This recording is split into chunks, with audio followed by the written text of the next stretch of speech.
Hello po mga kababayan at kaibigan, kamusta po kayong lahat? Today is April 2nd na, dito po sa Northern California. Kami po muli ay naka-spring break nung mga bata. No?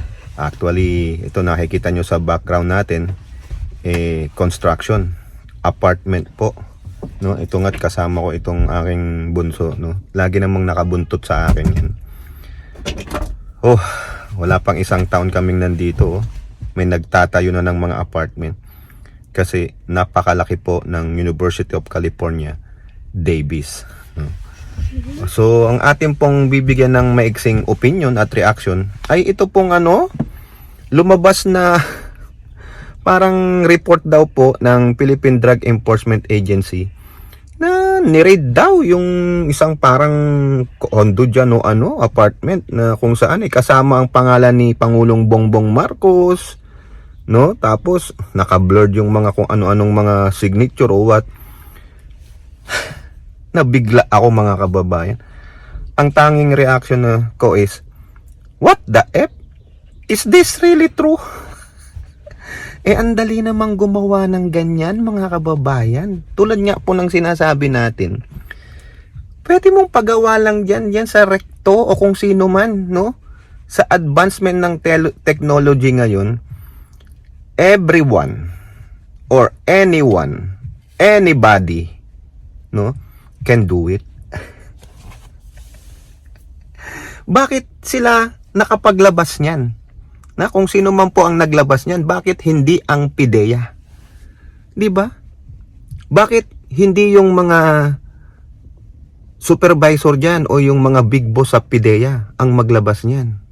Bakit itong mga ordinaryong tao na tulad ng mga budulero at budulera na sinonym sa boljakera at mga baklush ng mga abogago ang naglalabas niyan?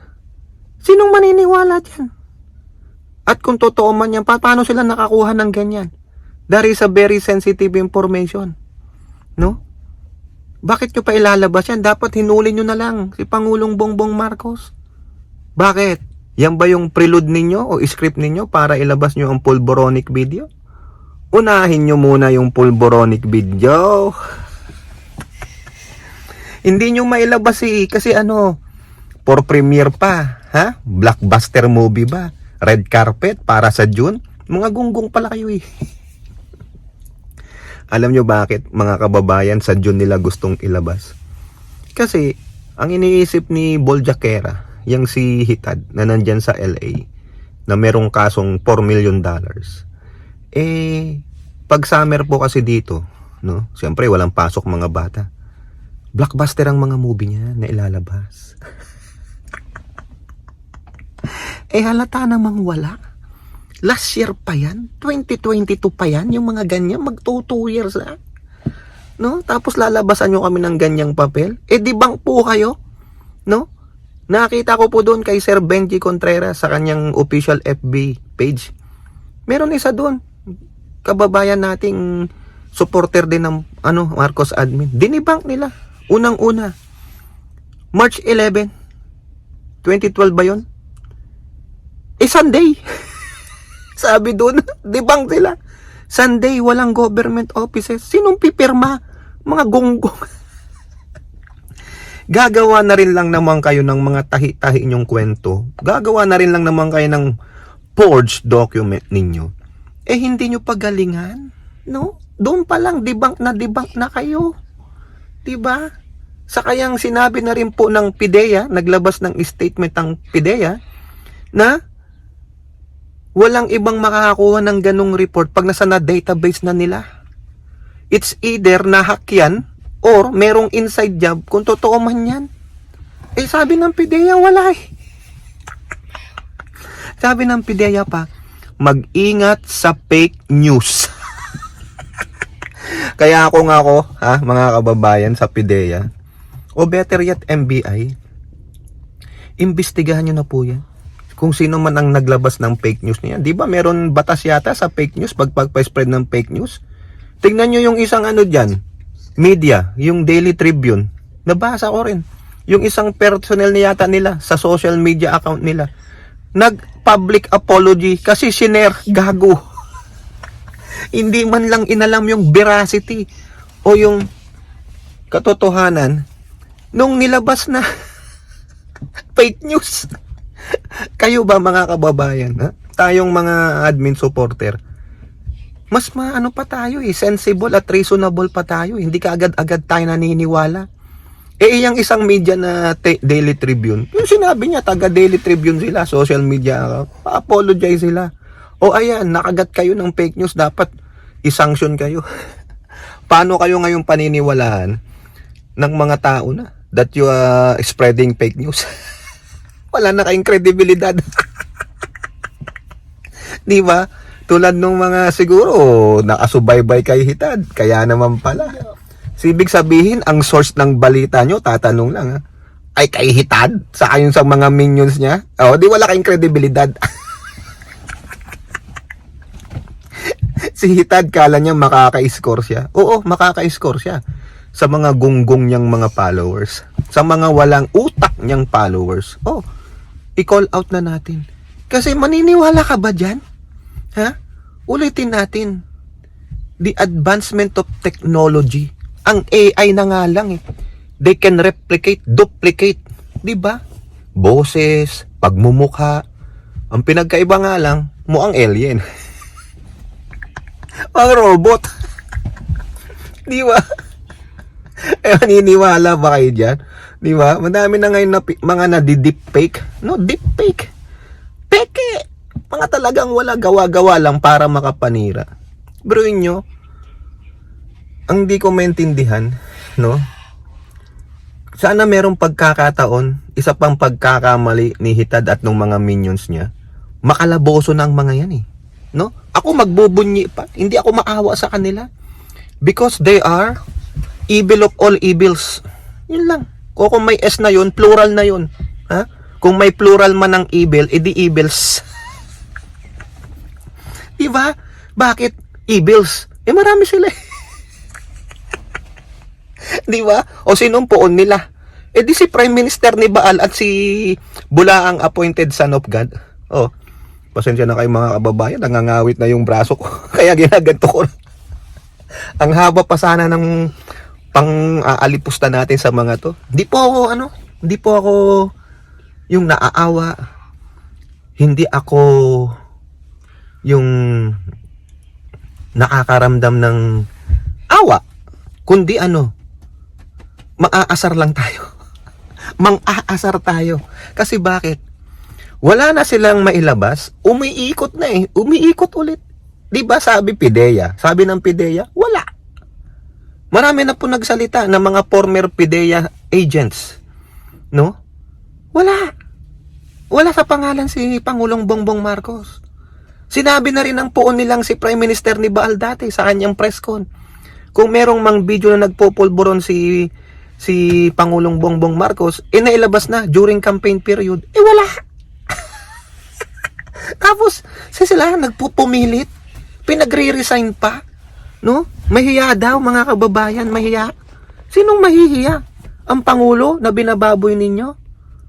Wala nga naniniwala sa inyong mayorya. Ni minority hindi naniniwala sa inyo. Ni yung mga dilawan na anti-Marcoses hindi naniniwala sa inyo. Ikaw pa Hitad, ikaw pa Glenchong, kayo ng mga kasamahan niyang mga evil of all evils. Kayo lang naniniwala sa naratiba nyo at yung mga less than 0.001% ninyong mga supporter. Mga gunggong, no? O nga pala, shout out sa lahat ng ating channel members at mga follower subscribers, no? Special shout out sa mga ating mga kasamaan diyan sa mga video premiere natin, no? Tulad ni Elora, Marie Chris, si Aichang, si Maritel, si Priscilla, si Mami B, Mighty Baisa, Ninita Umali, si Nilda Arceo, RN2 cents. Sino pa? Si Red, si Danny Reynado, no? Pasensya na kayo. Tayo po ay nakabakasyon. Habang tayo nakabakasyon, kung may free time, naghahanap tayo ng balita. At ito nga, yung ating isang kaibigan dyan, no? At follower din natin, si Mami Peng. Binadalan ako nun. Sabi ko, ano ba naman to? Siya rin. Tingnan nyo kung paano magkabilis gumawa ng fake na document na yon. Si Mami Ping, pinadalan niya rin ako nung gawa niya. O wala rin, parehong-pareho lang. Ha? So, ibig sabihin, yung nilabas nung mga sumisira kay Pangulong Bongbong Marcos, ha? Gawa lang nila yan. Kaya tayo, tama lang na maging vigilant tayo. Kasi kailangan natin suplakin, supalpalin yung mga naratiba nila. No? Pulburon. Yung PIDEA record, sabi na nga, ulitin ko, sabi nung PIDEA statement, may security ang pagkuha ng mga forms na yon. Tapos ngayon, parang pag nilabas nyo yung dokumento na yan, na galing sa PIDEA, sabihin nyo, merong mole, merong traidor sa PIDEA. Di ba, PIDEA? Minamasama nyo ang PIDEA ngayon, kayong mga naglabas niyan. Dapat ang PIDEA mag-imbestiga dyan dahil nasisira yung pangalan nila. Di ba, PIDEA chief, kung sino ka man, paimbestiga mo yan. Tanungin nyo kung sino naglabas niyan, kung si Boljak TV o yung Maharlika dyan sa LA. Nako, kasuhan nyo po yan. Dagdagan nyo pang mga kaso niyan para lalo siyang mawindang. Ang tapang-tapang ni hindi niya maharap yung kanyang summons, di ba? Ibig sabihin, naggagawa lang sila ng ganyan for her views. Balita ko dami daw views ng bawat video niya. Siyempre, the more views, money. Pandagdag sa 4 million na kaso niya. Di ba? Baka mo naman may nagpa-finance sa kanya, mga kababayan. Wala na. Nagpupumilit sila, mga kababayan, kasi wala na siguro yung financer nila. Sabi siguro, laki na ng gastos ko. Hindi pa rin bumababa si Bongbong. Ha? Galing-galingan nyo. Ano pa bang bago nyong naratiba? Wala na ba? Puro pulburon, puro PIDEA, puro chonky, puro smuggler. Wala na bang iba? Ha? Bilyong-bilyon nang nagagastos ko sa inyo. Ikaw, Maharlika, meron ka pang $4 million na kaso. Magkano yan? Parang ganun, di ba, mga kababayan? Biruin mo yan. Siguro yung financer niyan, galit na. Naubusan na ng pera. Pero ang mga demonyo, mga kababayan, gagawa ng kademonyuhan yan. Pero tayo, ng mga admin supporter, we have to be vigilant. Kailangan boldjackin natin sila. Itong anak ko, natatawa na lang dito. So yan po, mga kababayan, patuloy lang tayo na protektahan natin ang Marcos admin. Kasi may ginagawa naman po. Wala pa nga nakikita talagang kabalbalan Sila lang ang gumagawa ng kabalbalan, itong mga anti-Marcos. Yung dilaw nga, nananahimik. Si Trillanes, walang masabi. Ang binoboljak niya, si Duterte, no? Na mga traidor. Ang gusto kong maglaban, makita, magdebate si Trillanes at si Talakito Croque. Tapos isama mo si Luke Espiritu. Diba, Attorney Luke Espiritu? Ay, nako, ewan ko lang. Ang saya nun. Pero anyway, so, wag po kayo maniwala dyan. Nagsalita na po ang PIDEA, naglabas ng statement. Sabi, mag-ingat po sa fake news. Wala. Debunk po sila. No? Wala. Yung video nila, baka ang premiere niyan sa June pa. Antayin nyo daw. June or July. Summer yun dito Yung mga pag-summer dito sa US, ang mga nilalabas na movie, mga Avengers. Magagandang movie. Gandahan ninyo, ha? Kailangan perfect ang mukha ng aming Pangulo o si Ninang Lisa doon sa AI na gagawin ninyo, ha? Kayo po, ano pong inyong masasabi?